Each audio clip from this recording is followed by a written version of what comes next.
Mason Lange, Kevin Huang, this is going to be our first match. Don't forget, as soon as this game is over, we're going to bring it back to the booth. We'll ask that 3-month trivia question. I'll actually have it for you, and chances are, just so that you know, it's probably about mono green aggro. So I'd get that deck list ready. Yeah, play versus draw is a critical piece of this matchup because it's very likely Mason can empty out his hand on the play before Lifebane Zombie enters play. On the draw, of course, that's much harder. Well, we'll see if either player is going to take them all. You see they're going to look at their opening hands here. And if you guys are just joining us, we do appreciate you.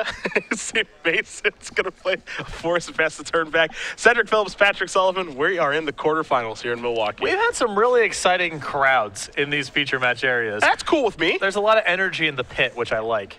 Hey, this is some people just loving to play Magic. That's the way it should be. Kevin just going to pass the turn back. No Thoughtseize here for him. We'll see if Mason has a Burning Emissary turn. It looks like he might. He's just going to play a Colonian Tusker and pass the turn back. We'll see if this is going to live or die. And it's really important for Mason to also have Burning Emissary because he needs to get out in front of Kevin's removal spells. Absolutely. Maybe Devour Flesh is going to happen now. It's pretty important, actually, for Kevin to Devour Flesh now. Main reason for that, of course, is a Mutavault, but he's going to go with a Pack Rat, a card that, you know, I'm not sure how much Mono Green actually cares about this card. I think that's really interesting. Oh, Mason can overpower a Pack Rat for sure. I mean, it's not as good as, you know, it's better here than it is against a deck like Mono Red because there's no shocks, but Mason could put a lot of really powerful creatures into play. 2 Burning Emissaries and a Slaughterhorn. This is that.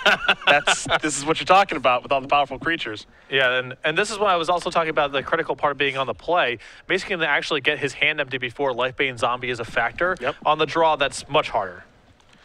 So just a couple of creatures there after attack for 3. Pack Rat's pretty good. I don't know if it's that good, though. Here's Lifebane Zombie. Take a look, and you missed. A Mending Touch in a Forest. Yeah. Kevin, are you kidding? I missed? I would have cast that Devour Flesh on turn, too. Yeah. It's, you know, I understand the charm of Pack Rat. You're playing against a monocolored creature deck. They can't kill it. You're used to this taking the game, but Mason can deploy a lot of 3 power creatures and 2 toughness creatures that are more challenging for Pack Rat to block or overwhelm favorably. Mason going to play a Forest. He's going to get into the red zone here, actually leaving back Mutavault on defense. It looks like he's going to fire that up, too, so everybody's getting into the red zone here. A string attack. That's what we call that. A string attack. Yeah, definitely a string attack. So what's the best way to block when you know your opponent has a Mending Touch in hand? The answer is there aren't really many good blocks. Pack Rat can't really do anything right now. Yeah, and that's the issue here. He's just behind. Kevin is just behind the 8 ball, and he's going to be in mono black land of 1 spell a turn, and Mason's way out in front on the board right now. Again, we saw a lot of players moving towards hyper-aggressive decks like this in the Invitational last weekend in Charlotte, but it was mono-red and mono-black, or if you're a Kent Catter, you took a black-red approach. You see Mason Lange is taking the green-red approach here, and it's been working out fantastic for him all weekend long. X and 1 throughout the Swiss, and he's in a very nice board position right here. Yeah, the Devour Flesh versus Pack Rat turn makes this game look so much different. Kevin's taking a lot of extra damage, and again, Pack Rat isn't even close to keeping up with this board right now. And let's not forget, Lifebane Zombie is going to trade with a Mending Touch. Yeah, that's all it does. And then there's Experiment 1, pass the turn back. Mason Lange is all in, but all in is actually a pretty good spot to be in. You see Hero's Downfall drawn here for Kevin, but as you mentioned, he's in 1 spell of territory range. That's the issue. Now, if he can start casting 2 spells in a turn, we're looking at a much different game, but we don't know if he's going to be able to do that, as Lange is just going to untap and get in there with everybody. Why bother untapping when you can just keep attacking? Yeah, repeat the last turn. That's what I would like to do. I'm sure he would love to evolve Experiment 1, but he doesn't get to do that. Yeah, whatever. Yeah, that's fine. And here's the thing, even if Pack Rat does try to block Experiment 1, Kevin almost certainly needs to make another Pack Rat token, and then the 1/1 Experiment 1 will still trade regardless. So there's Pack Rat in front of Experiment 1. We're probably going to see a Hero's Downfall on the 3-power creature. Not sure which one he wants to kill, but yeah, maybe is it Slaughterhorn? Is it you I want to kill? And it would still be no 3, more. 4, 5, 6, 7, 8, 9. And just like that, Mason Lange with mono green aggro with a smile on his face is going to win game number 1 here of our quarterfinals. And as lopsided as that was, I think Kevin might actually have a shot in that game if he Devour Flushes on turn 2. That Pack Rat did essentially nothing, and the additional damage that Mason was able to deal there on the 3rd and 4th turn, really critical in taking that first game. Yeah, being on the play, also pretty big though. Oh yeah. It is trivia time as usual here, so I'm going to let Patrick explain the rules for our 3-month question. So Cedric is going to ask you a question presumably about this mono green aggro deck. Maybe. You will tweet your answer at SCG Live, hashtag SCG Premium. Of the correct responders, 1 will be selected at random for 3 free months of Sarcy Games Premium. It is not about speed, but rather accuracy, so don't worry about submitting your question first, just correctly. All right, my friends, it is about Mason Lange's mono green deck, as this is really the talk of the tournament thus far. He's got a bunch of different creatures, up to and including Slaughterhorn. Sure, why not? But there is a one of spell in his deck that is not Nylea Godathon. If you can name the one of spell in his deck to go along with those 2 copies of Mending Touch, hashtag your answer on Twitter, the hashtag of SCG Premium. Make sure you're following at SCG Live. And again, we'll announce the winner at the conclusion of our quarterfinals here, where Mason Lange is up a game, and it only took him about 4 or 5 turns to do so. It's pretty fast. He doesn't really mess around here. We'll take a look at the sideboards. We are going to start here with Kevin Huang, and I will take a look at that. I'll save the fun for you with the mono green side. You've got a Bile Blight, 3 Dark Betrayals, 3 Doomblades, 2 Freakish Cures, a Whip of Erebos, 2 Erebos God of the Dead, and 3 copies of Duress. Actually, a lot of nice options here for Kevin. He just gets to bring in a bunch more removal. A Bile Blight, 3 Doomblades, 2 Freakish Cures. I think those are easy to bring in. That's 6, and then you can make an argument for Whip of Erebos as the 7th. I like Whip of Erebos in this matchup too. Although it's possible that Kevin's game plan is just kill everything you play, there's no real risk of him getting burned out. So maybe Whip is not appropriate for the matchup. We'll see. I think it's close. The other removal spells are quite good here, of course, but critically, no copy of Drown in Sorrow. That's not an easy card for Mason's deck to beat. A lot of 2 toughness creatures, not present in Kevin's list, which is, again, fairly fortunate for Mason. His side, he's got 3 Dry Militants, 4 Mistcutter Hydras, 4 Nylea's Disciples, a Scavenging Ooze, 2 Mending Touches, and a Bramble Crush. I like bringing in the Dry Militants here, as Mason needs, I believe, to be just as aggressive as possible, and the 2 Mending Touches as well. Yeah, I love Mending Touch in this matchup. It just lets you trade with like a Hero's Downfall. It'll let you trade with, a Lifebane Zombies was on the last game. It's a 1-mana answer to the cards that are actually going to mess you up. Yeah, sure, it can't take care of a card like Devour Flesh, but other than that, you're actually pretty good to go. There's only 1 Bile Blight looming here in the sideboard for Kevin's deck. He does have 1 Bile Blight in his main, so that'll get some work done. But overall, I think that Mending Touch plays a huge role here in this matchup. I'm curious to see what Mason is going to sideboard out. If I was in his seat, I would not want Reverend Hunter in my deck. Me too. It is pretty easy for Kevin to answer with a variety of removal spells. It's also imminently Lifebane zombieable, as it's a little bit on the slower side. So I like trying to get underneath the Mono Black Devotion list, especially in the world where you don't have to worry about Drown in Sorrow out of their deck. So I like the Dry Militants to be lower to the ground, and I like the 2 Mending Touches to trade with removal. Also, Mending Touch in replace of Reverend Hunter is really nice because it's another piece of insurance against Lifebane Zombie. That's the card that Mason primarily has to concern himself with. The lower to the ground he can be, the faster he can empty his hand, the more he can take the sting out of Lifebane Zombie, exactly like we saw in the first game where he was able to play out his entire hand before Lifebane Zombie was an issue. That's got to be his goal every time, right? Just get the grip onto the board as fast as you can. When you cast Lifebane Zombie, you hit something that's either A, not relevant, or B, you get nothing at all, which you saw in the first game. So for Mason Lange, it's a little bit more difficult to do since he's on the draw this go around, but when he's on the play, he's got to get that hand empty right away. Yeah. I mean, on the play, it's almost impossible. Unless there's something wrong with Mason's hand or he has an insane Burning Tree Emissary draw. Lifebane Zombie's almost certain to be good against him when Kevin's on the play. Let's not forget, for you guys who are just joining us right now, too, for Mason Lange's deck, his Mono Green Aggro deck, he went 9-1 in the Swiss. He's up a game right now against Mono Black Devotion, one of the, or arguably the best deck in the format. And if you want to find out more about his choices, of course, you can go to our coverage page, check out the deck tech that was done with him and Nick Miller in the sideboard. Should be updated for you guys, either right now or shortly, but you definitely want to check this out because this deck is, it came out of nowhere. Oh, for sure. Like, I can't imagine that these are the cards that I'm talking about. I'm talking about Experiment 1, Colonial Tusker, Slaughterhorn, Reverend Hunter. This is something that we normally see in round 1 or round 2 when they're playing against someone like Sam Blackrow and turn 1 and say, yeah, what they're doing is pretty adorable. But, oh, yeah, Sam won. What's really the most meaningful takeaway from Mason's list, I think, and what I like the most about it, Sylvan Caryatid is not an effective blocker. Sylvan Caryatid is such a critical piece for various monster strategies to blunt an early offense. Mason comes equipped with a lot of 3-power creatures for 2 mana and some pump spells as well for some of his smaller stuff. Other things that can't attack through Sylvan Caryatid, we're looking at Burning Tree Emissary, which is so powerful that he essentially can't not play it, and Elvish Mystic, which has another duty. So the rest of the creatures are all 3-power plus, and so he doesn't have to concern himself with Sylvan Caryatid in the same way that many other attacking decks do. Experiment 1 going to get the party started here for Lange. You saw Huang just play a copy of Temple Deceit and Scry. He did pick up a Thoughtseize for the turn. We'll see if he wants to fire this off or if he just has a removal spell here for Experiment 1. You see a Doomblade in the grip. And one of the things here for Kevin, he has to really figure out how to sequence his spells. You know that Mason has figured out how to do that coming in this tournament. It really puts the onus on the opponent to figure out exactly what he's up to and how to sequence their spells, because this has to be uncomfortable territory for the opponent. I mean, this is the first time, almost certainly, that Kevin's played against this particular mixture of cards. Yeah.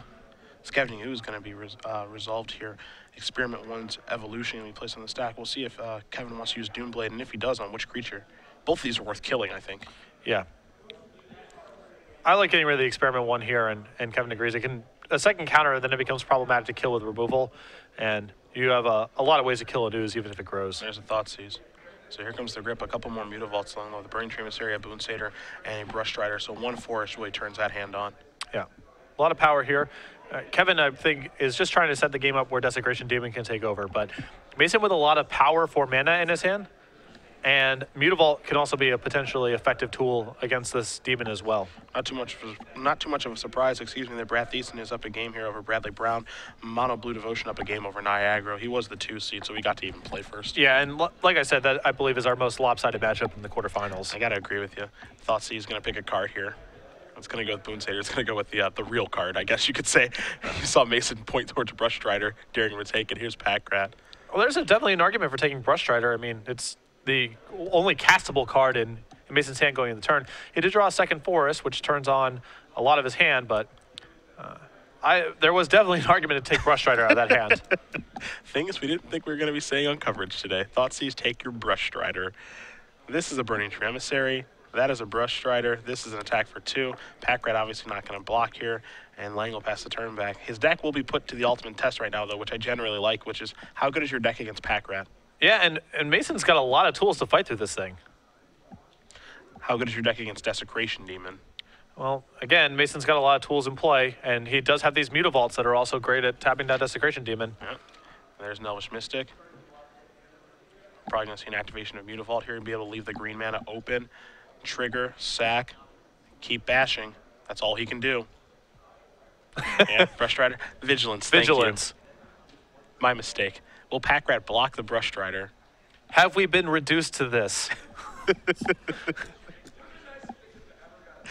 You know, we're joking about this, but you can't be too proud to make this trade, I don't think. Yeah, what else are you doing with this Pack Rat? Are you going to try to make get it to 4 fours to block Mason's Sea of Idiots? I don't know what else the plan is. Yeah.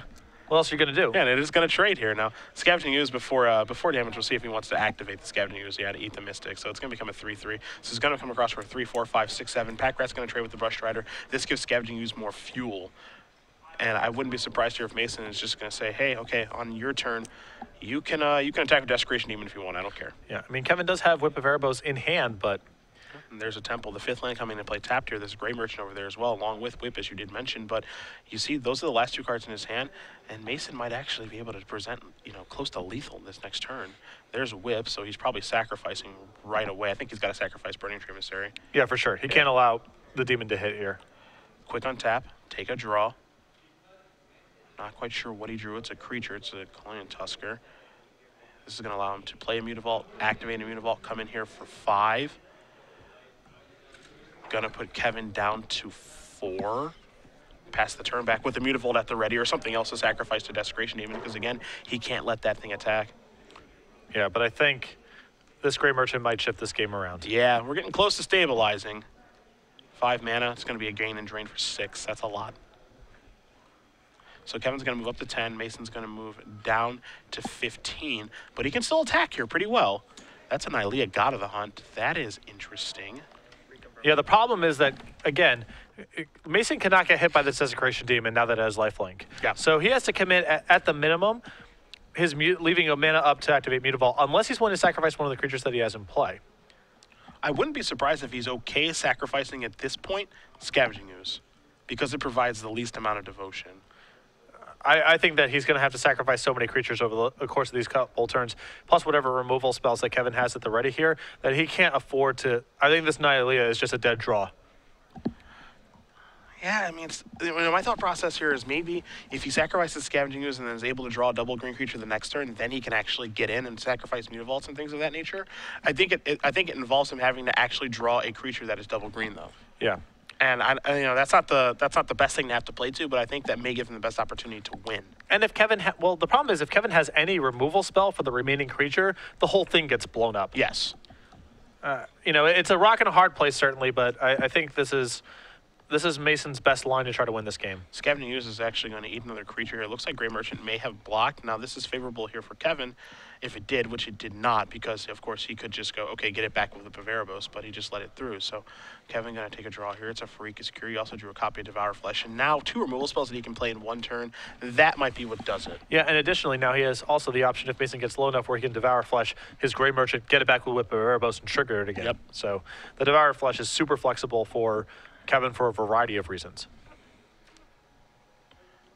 Devour Flesh, one of the better cards in this mono black deck, just due to its versatility. You always think it's just going to target them, but hey, he could even target himself and just gain 9 off a Desecration Demon if he wanted, just to stay alive. And once you have Whip of Erebos in play, then it's really attractive to take those kind of lines. So now it's up to Kevin to actually find the right line of play because, in my opinion, I think he's got the cards to win.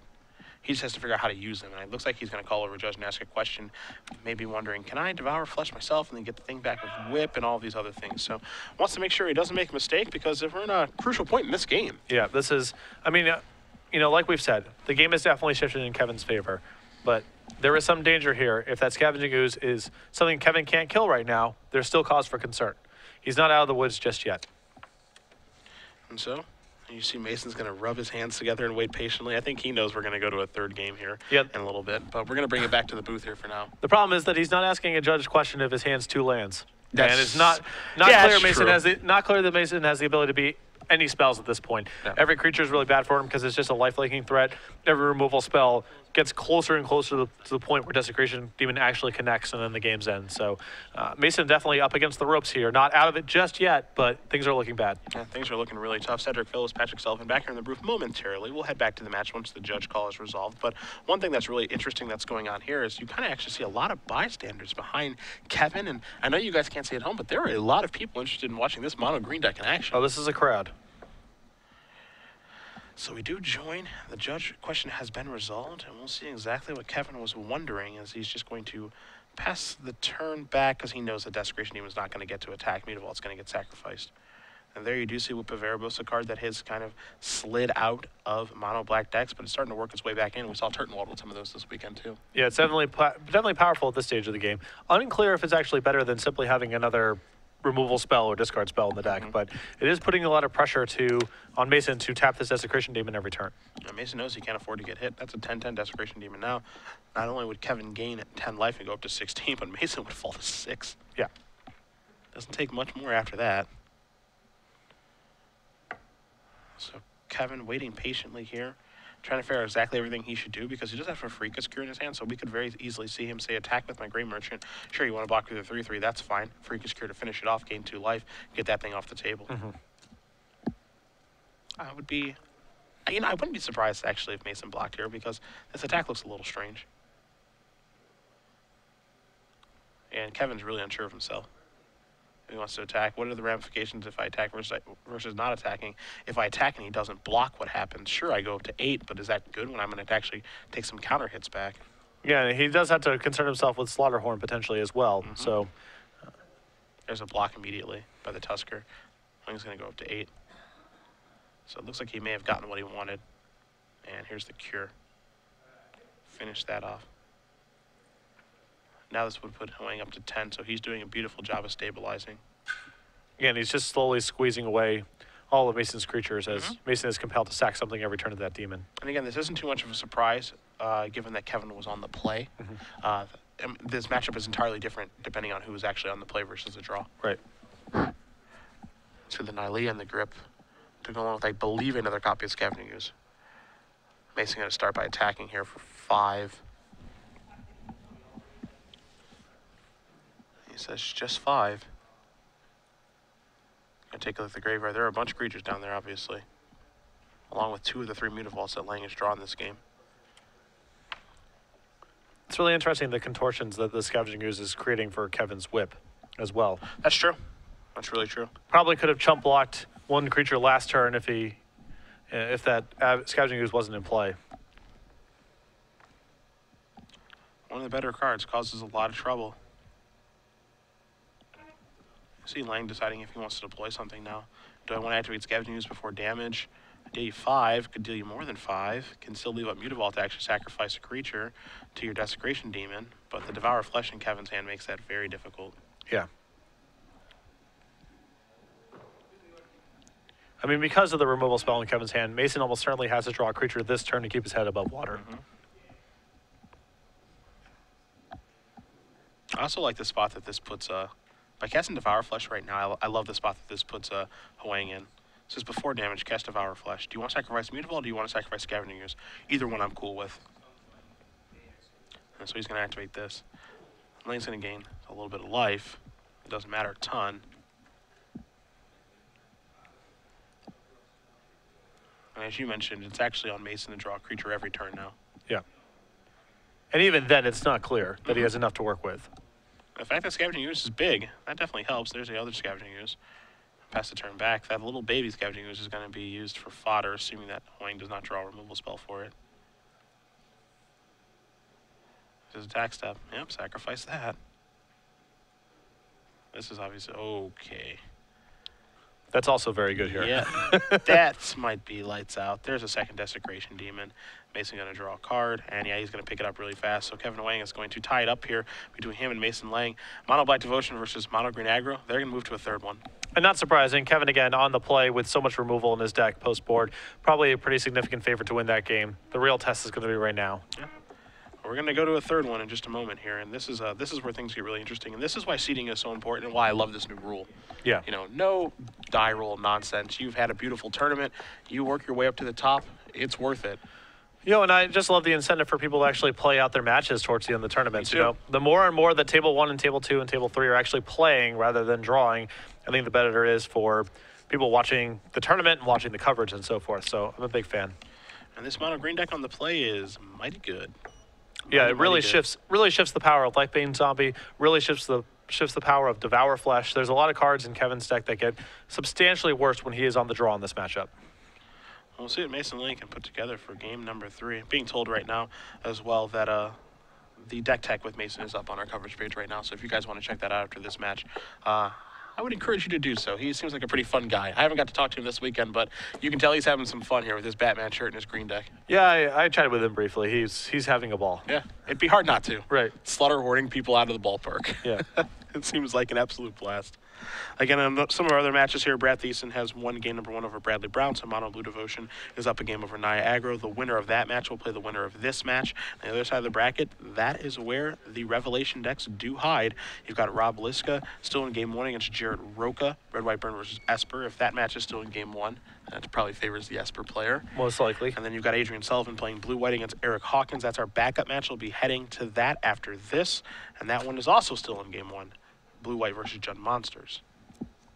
So it looks like Mason's going back to the sideboard here. I think he's taking out the Nylea and bringing in a Bramble Crush.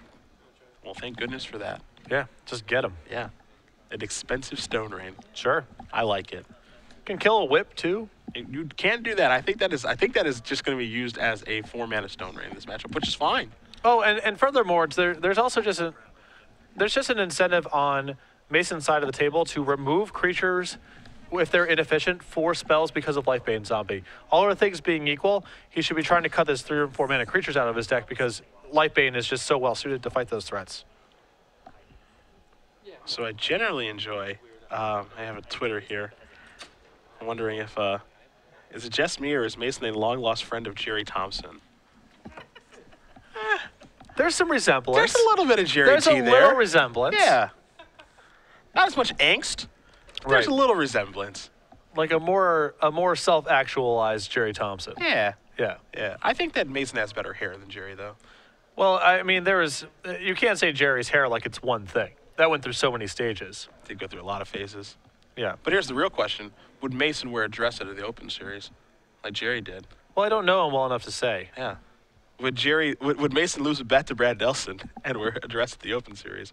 That's the true test. I don't know if that's necessarily true. Mason does have the look of someone who would do a potentially humiliating public prop bet. I've done them myself. I know the type of people you get involved in. He has the look. You don't flash your cards to the camera that often unless you're, a showman. That's true. That's true. I gotta say, I'm a fan of the Batman shirt. Mostly because the turquoise. Oh, I like it off. I like the classic. You just want the black, yellow, black? Yeah. You are a man of classics. It is true. That's true. That's not anything I know. I like that new hotness. Nah. That's where I'm at. Plus, he's got to represent the, it's not exactly a green shirt, but he's got to wear a green shirt with his mono green deck. Well, that's not even, that's a blue shirt. I said it's not exactly green. But it's a different color that's in Magic. Turquoise. It's a blue shirt. It is a shade of green mixed with blue. That's what I would say that is. It's just a great color. Take a look at opening hands. Will Lange keep his 7? Nope. Nope. That was fast. Yeah.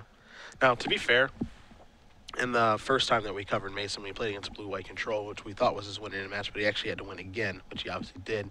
He mulliganed to 6 against Blue-White and handily won. Well, it's a little bit worse in this matchup because the Blue-White deck is still on Supreme Verdict or Bust, even if Mason mulligans once. They're unlikely to be able to just keep up with spot removal and counterspells. In this matchup, Kevin's equipped with so much one-for-one removal that it really magnifies all the mulligans that Mason takes. Quick update for you guys here. Adrian Sullivan with Blue-White Control wins game 1 over Eric Hawkins and John Monsters. Now, of course, things do get more difficult for Adrian after sideboard, so not too surprising to see him win game 1. I guess the only real surprise here is that Adrian was the 5 seed, so he was on the draw. But able to take it down. And he's going to 5. Kevin with a little fist pump here, knowing that he may have gotten himself out of trouble. That's a big fist pump. The little is gone. Now that's a real fist pump. A little early to be doing the end zone dance, I feel like, but still, Kevin's got to feel comfortable. If he's got any sort of reasonable hand, he should be a heavy favorite here. He kept pretty fast. Yeah. So I didn't imagine that his hand's very reasonable. I don't think he kept the one lander he's hoping to get there. So still a little early. Yeah. Nice little game of showmanship between these two players. Can Mason find a happy 5? That's the question. I love all the people on the rail. That's my favorite thing about this. There's a lot of people invested in these elimination rounds. Oh, boy. I don't think his hand has lands. Now Kevin is audibly laughing. Yeah. At his good fortunes. Yeah, I mean, this is horrible for Mason, obviously. You can't keep a no-lander, I promise. I think he's considering keeping a no-lander. Yeah, what would be the perfect 4? Experiment 1, Forest, Brush Strider, Mutavault. I think that's the best 4-card hand he could come up with. Can it be Experiment 1, Forest, Burning Tree, Brush Strider, draw Forest for his first turn? I think he's still going to need a Mutavault. I mean, Kevin's deck just has too much removal. Okay. All right. If we're talking about draw steps, then that changes what the hand can look like. But I think fair enough. The best 4-card hand, Experiment 1, Brush Strider, Forest, Mutavault. Could it involve Elvish Mystic or no? I think he needs just an individual threat that might be able to get out of, that might be able to get to another counter. Okay. And then it can fight a removal spell or, what have you. He's going down to 4, so that's what it's going to take. An unfortunate end of the tournament here for Mason if it goes out like this. It's not over. It is not over, but this mono green deck can do anything. 2, 3. That's a forest. Yeah, Yeah, there's a couple of forces. You have a 1-drop. He does not. We're underway. He's got a Colonial Tusker. There's a Temple of Deceit. Pass the turn back. Here's a draw. He's got a Mending Touch, too. It's protect the Tusker. That's the plan. It's just me and you. Yeah. He'll untap. He's going to take a draw. Please don't have Devour Flesh is what he's thinking. Nope. Try again. There's a Ranger's Guile. Get you for 4. Right. Yep. We're still doing this. It's me and you, Tusker. Let's go the distance. Probably just want to main phase that Doomblade, not get too fancy. Devour Flesh the draw. That'll make things a little more difficult. Unless Mason spikes a Mutavault. Take a draw. That's a Forest. This is an attack. That's a Devour Flesh. So that's going to bite the dust. Follow-up is Scavenging Ooze. Okay. All right. All right. Kevin going to untap. He's going to draw. He's got a Doomblade. He's got a Lifebane Zombie. He's got a Pharika's Cure. No 4th land. And Scavenging Ooze went to a 3/3 right away. Gotcha. He's going to pass the turn back. Take a draw. Mending Cure can actually protect. There's a Mutavault. Yep. Keep it going. That. Yep. Keep it going. Here's the thing about removal spells. Instants don't have to be cast in instants. Right. It's not a mandatory rule. Yeah. You can cast it whenever you want. Kevin can't really bemoan his bad luck because he's choosing to play his cards this way. Yes. It's really unlucky that I did that. Yeah. Here's Lifebane Zombie. I have no cards in my hand. Really good against the opponent who Mason played around this Lifebane Zombie by mulliganing to 4 pretty effectively. I think he just peeled Nylea. Maybe not. I think it might have been an experiment Uno. Here's an attack. Just rubs his shoulders and says, yep, let's get in there. I mean, if he's got Slaughterhorn, this is not bad. It's not clear Kevin can kill this experiment one. Got a pack rat in his hand, does Kevin. He's just going to take the damage. Woohoo! What's this? Experiment 1 pass. That's surprising. Kevin draws a Mutavault, so now he has land number 4 to cast Desecration Demon. That's what he will cast. So he's going to play that and pass the turn back. Yep, that's it. Mason's going to take a draw. He can't afford to draw any lands. He has to draw a spell every single turn of the game. Yeah. Although, what is nice about this whole setup that Mason's going through right now is he can sacrifice a creature, tap the Desecration Demon. He then has something else to pump his Scavenging Ooze, and so there's a little bit of game here. Sacrifice that. Into the red zone. This is incredibly bleak for Mason, obviously, but to his credit, he is doing what he can. Yeah, I will say that he's done everything to give himself the best chance to win. That's honestly all that you can ask for. Yeah. Given that he's on a mulligan to 4, he's doing everything he can to give himself the best chance to win. Yeah. That's all you can really ask for. It's going to be an Ooze activation. So this attack is going to be for 4, 5, 6. Huang's going to go down to 5. Can you imagine if Mason was on 7 cards? Yeah, are you kidding me? Huang going to draw. Got another Desecration Demon over there. There's a Swamp. This allows him to play Pack Rat and discard a card if he wants to as well. And right now, all Kevin really needs is just blockers. Yep, that's it. There's no reach in that green deck. Yeah, even like Breeding Pit would be good right now. You know, he just needs things that can block.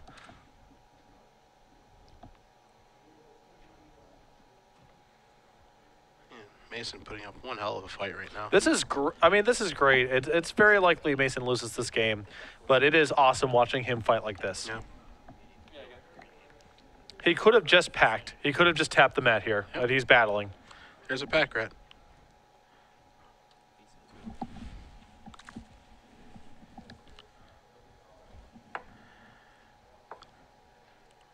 So, Mason, is he pumping the brakes? I think that's a pass of the turn. Looks like he may have drawn his 5th land. Yeah. So all I can do is pass. Now this is where things get bad. Now the pressure has been stopped. Yeah, and it's not clear. Once Kevin gets out in front with Pack Rat, Mason's deck doesn't really have a way to catch up. Quick update for you guys. Brad Thiessen with Mono Blue Devotion moving on to play the winner of this match, defeating Bradley Brown 2-1. Master of Waves does it again. Well, quite honestly, even Bradley taking the match to 3 games is to his credit. I mean, it's a really tough matchup.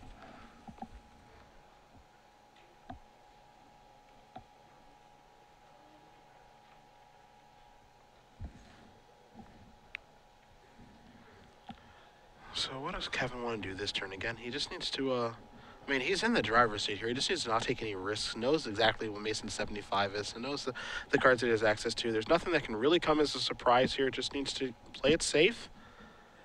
Don't do anything too dumb, and he should be able to get the job done. He's got multiple Desecration Demons in his hand. He has a Pack Rat, which he can activate a bunch, which, given the situation, he's really far ahead with Pack Rat.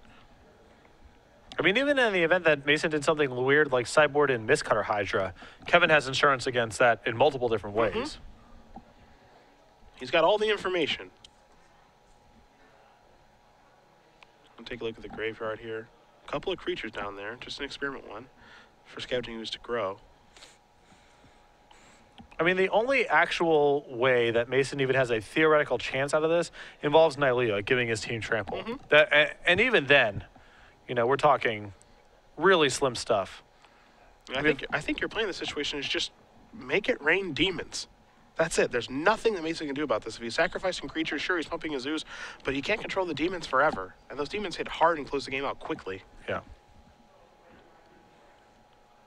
I really think that's all Kevin needs to do here.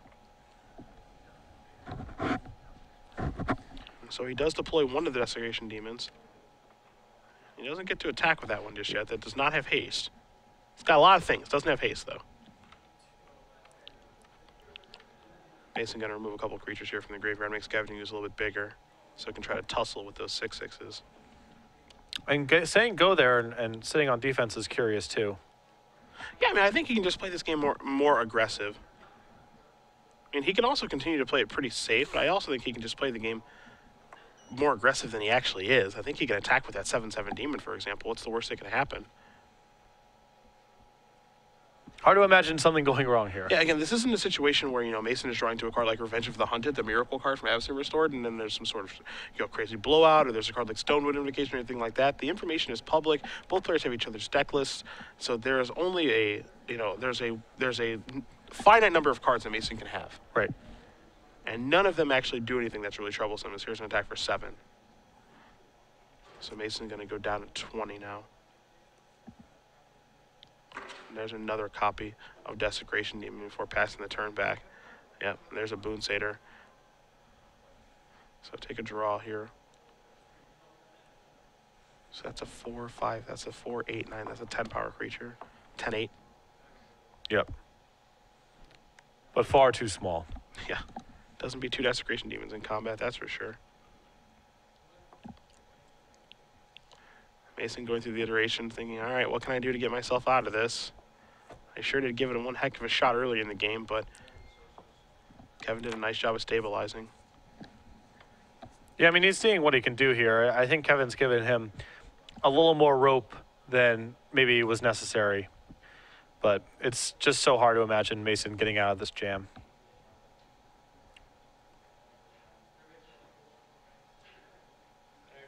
It's not even clear he can really profitably attack. Enter a Burning Tree Emissary.